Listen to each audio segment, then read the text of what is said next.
Hello guys, the movie you're watching is Inside Extra Item Glitch the Movie, which tells you about how the Extra Item Glitch the Movie was made and a bit about the research process.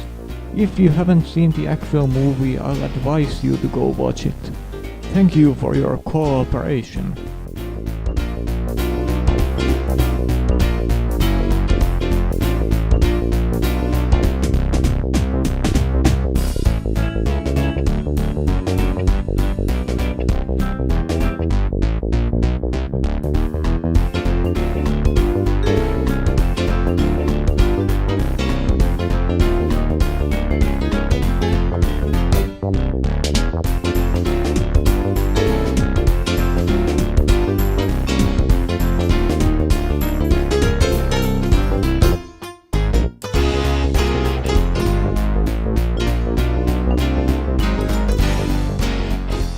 I want to discuss the opening sequence first.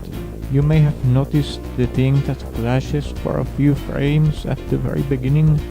It was inspired by a DVD I have, which has something like it in the subtitle track, which flashes for a frame or two when you start the movie. Here it is, in fact. As you can see, they are quite similar to each other. Then you can see the Crash 3 title screen and me pressing a button, which is of course audio edited. Then you are greeted by the opening credit sequence.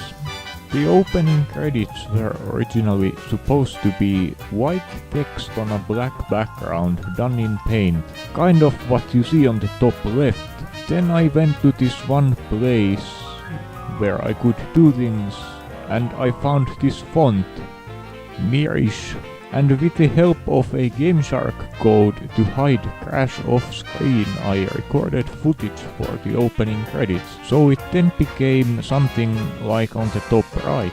Then I was looking at opening credits with a wipe effect for some reason. One of them is on the bottom left, and I thought, why not use that effect? So it's a combination of both the text appearing and disappearing at places with wipe, and of course the Western Type B font. The final opening credit sequence is on the bottom right. About the various jobs, they are things you would see in an actual opening credits of some movie.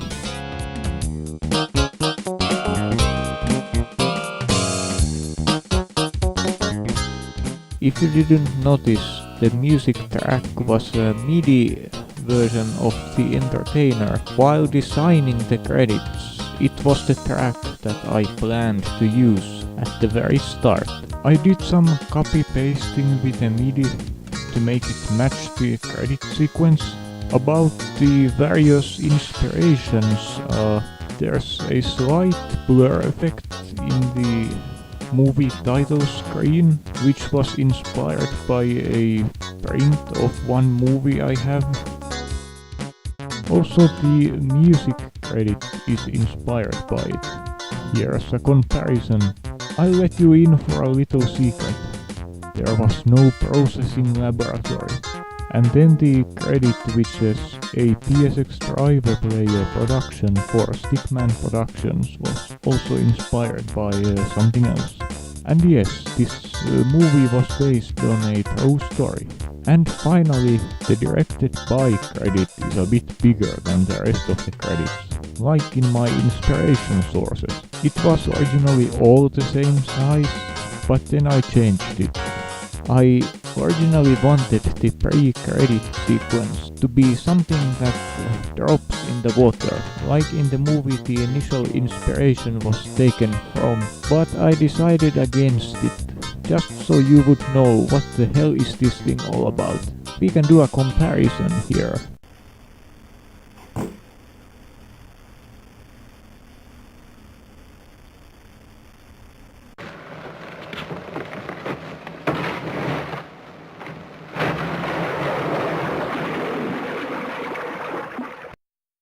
I still have the opening credit sequence with black background somewhere on an archive.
And that pretty much is the story of the opening credits.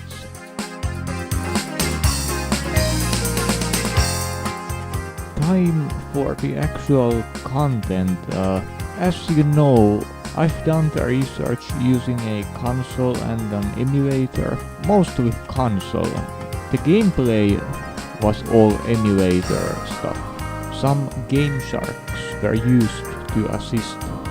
Certain things had to be taken from a console playing, you know, for authenticity, like all the stats and things, the button, the laser unit, and yes, I own the Platinum PAL copies of them 3 games, and the Japanese versions as discs. The reason I do not show the cases is that how I acquired the second game, which was quite new to me some years ago. I was talking to a guy and told him that I have played the third game and the first game, but do not have the second. So he lended that to me. Here's the 2 odd parts. 1, he never asked it back. 2, it was just the back cover and the disc itself. So I took things and put the discs on display. But yes, those are my discs, and I have a modded PS1 to play them.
Some older images were also reused in this thing.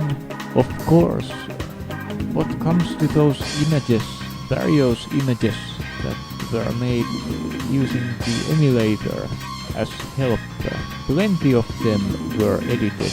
Quite convincingly if you ask me, especially the ones with the time stop and the 64 sapphire, 64 gold and 64 platinum relic all at once image. Believe it or not, it was all done using Windows XP's Paint. Whenever you saw text, it was also a Paint image. If text appeared later, it was simply made. Type in all the text at once and save it as multiple images with a different amount of text to give the illusion of it. I intentionally made the text close to the top of the image due to adding captions later on, so it won't get on the way. As for the gameplay, I had emulator for that. A PSXE version 1.8.0 for Beta Crash 2 and 1.9.0 for everything else. Some game sharks were used to assist in this task too, like walk through everything. I took some item game sharks and modified them, as the all relics game sharks gave you only sapphires. I modified them to have a gold relic code and all platinums code. The gameplay footage of various things took a lot of work for a one small thing, and there was many of those small things. You know, do this, get up to a certain point, record the one thing you need, move on. While trying to create a work print, I encountered an error. It was later solved by removing fraps files either to images or taking short clips, many short clips, and putting them together as one render and putting that into the timeline. During the making of this movie, some new things surfaced, and I didn't own the Japanese Crash 3 until a few weeks before finally finishing it, and my PS1 laser was old. I needed to change it to another one. Rest in peace, original laser. But yeah, the researching was quite simple with the item slots. Just check things slot by slot. Does an item appear? If it does, where? What you saw in the video was my emulator saves. You know, you play with a controller when you play it on console. Everything was made with an emulator, right? I play using a keyboard with an emulator. For me, playing Crash Bandicoot on a keyboard is quite easy. It also could be because of my key bindings. WASD is the D-pad and the arrow keys are the shape buttons. It works quite well. Left hand uses WASD and right hand uses the arrow keys. What could possibly go wrong? Then you have the 1, 2, 3, 4 as L1, L2, R1, R2. Shift is select and spacebar is start and what have it. I recommend that setup actually. Once you get used to it, it's pretty good.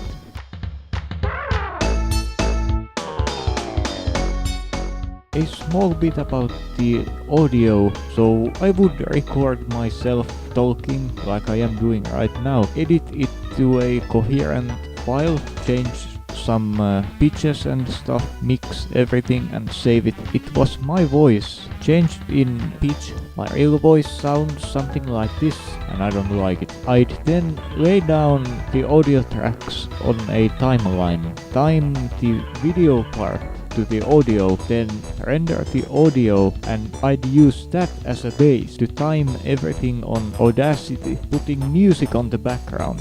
No, my editing software can't handle more than one video track and one audio track, and it then took a bit of tweaking with Audacity with all the files timed properly again, while having the audio levels on a good level so that my voice wouldn't get drowned out by music or gameplay noises. a complicated process, but the result was pretty good.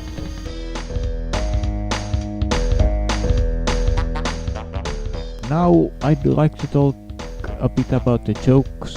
There was a few jokes, the first one being a red plutonium joke.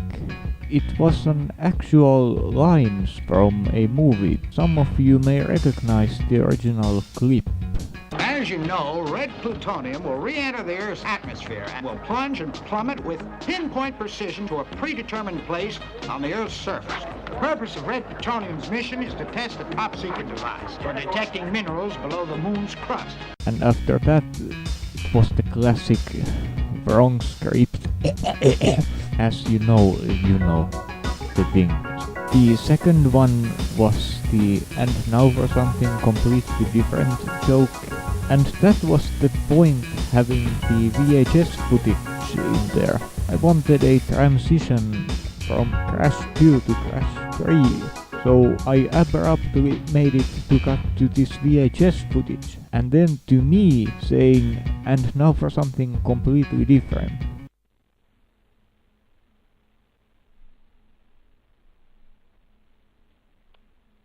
Which was overdubbed, as you could actually notice from the completely different segment, as it didn't quite match. If you didn't get the joke was that there's something else before it, and after that we would resume like normal. Something completely different.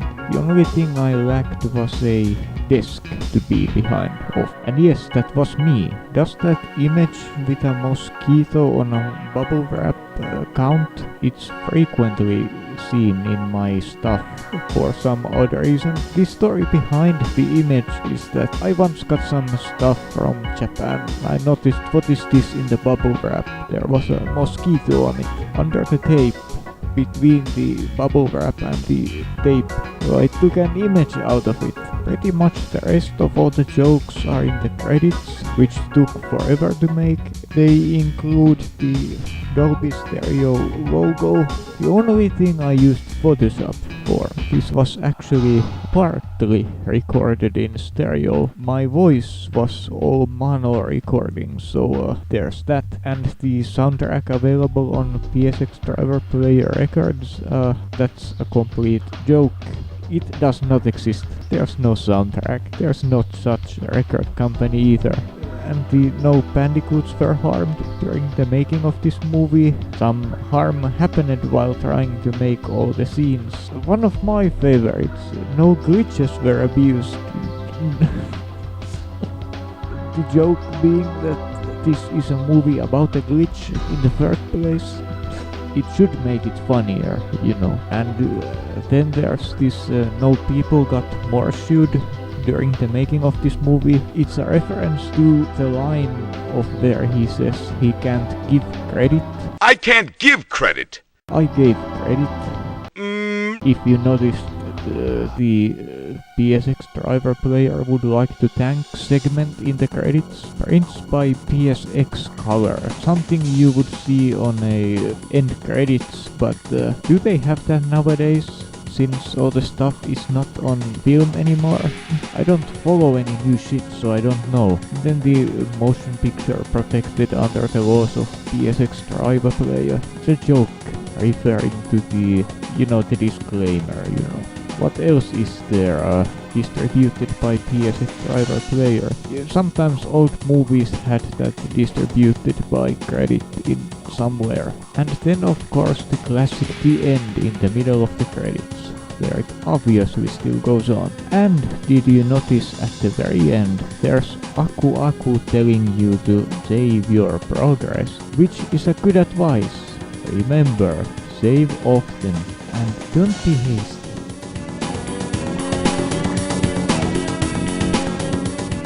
This is something I want to mention. I sent this movie to one of the original game's developers, Mr. Andy Gavin. As of recording this, I haven't gotten anything back, nor I have noticed anything, so there's that. But you can keep noise about this thing though.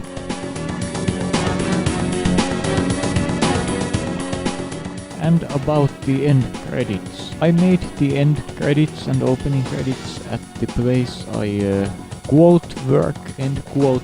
I started with the end credits, later moved on to opening credits. They got finished first. These end credits took forever. In fact, at that day when the movie got published, I finally made the finishing touches of the movie, which were of course the end credits. I wanted it to begin with the movie name, some credits do that. Wanted that note of me PC monitor warranty, which was running out at the time. It had some things and I tried to get it repaired.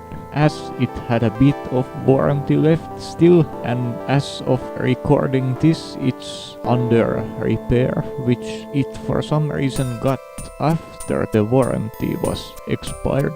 But the actual process for it, for me telling to the place I got it, I told them, hey, this display has shit, can you repair shit? Can you do anything? You know, the thing started before the warranty was out. I wanted the supporting cast to show up. You could say it's a joke when I say there's crystals, gems, relics, powers and freeze time that appeared in this movie. Then of course the various programs that I used. Still hoping I didn't forget anything. I'd like to mention the only mistake I made. You see this? It reads Sony.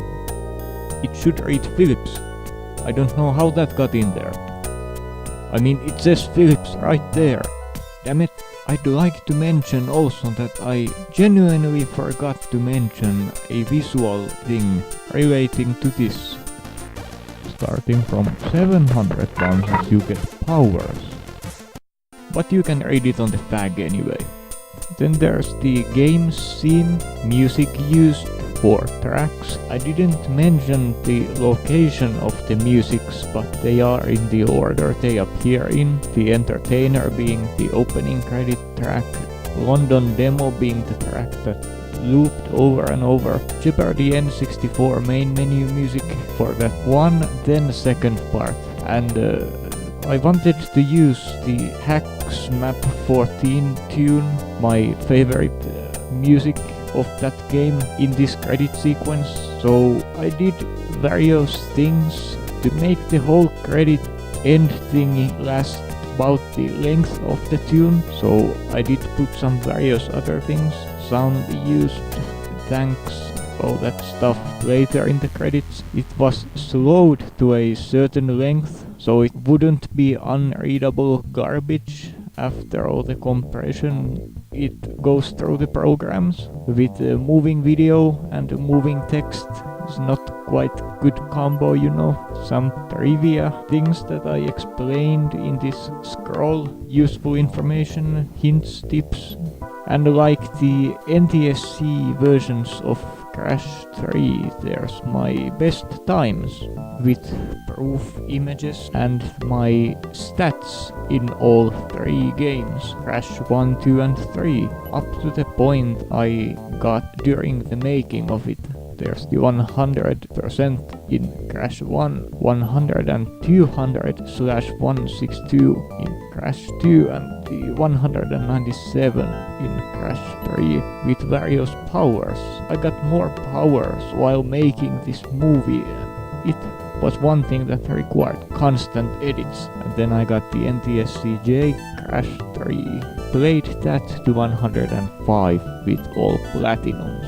Decided not to go further, and of course there's proof images about stats too, and finally the end dedication of the dead laser. Not quite dead, in fact it reads, but it has plenty of difficulties, and sometimes the difficulties crash some games, like Crash can crash, you know. Stupid joke.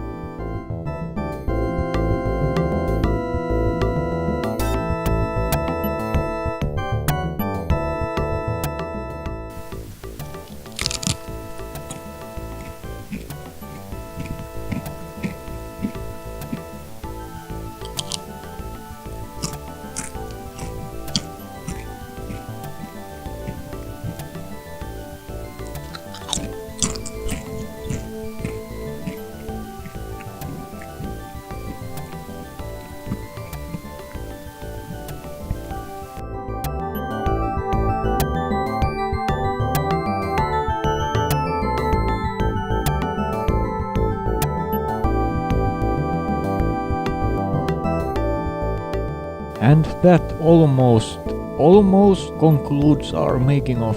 Just a few small things while these end credits are annoying you. Whenever having a slight problem and a thought, how do I do this? I put all the windows down, look around, and let my eyes move around all over my desktop, searching for details, looking at things, finding stuff, and finally getting that oh yes, zing. And of course, this thing is, as far as I know, only for PS1, not the whatever the hell its name is thing on PS4. And what do I think of it? Unnecessary. I have the originals already, and I don't even have stuff. My PC runs Windows XP. There's no demo of it in me local store demonstration unit PS4, just a video and some images. I heard it's easier and harder at the same time, but I find Crash 1 easy anyway. Second game 2 and third, with a few hard things in each game, and that's it. And now that I'm still here, that nostalgia argument is not valid, as stuff is not the same in the whatever the hell its name is. The true nostalgia can be achieved by playing the originals again. Just so you know. Extra item glitch scientist out.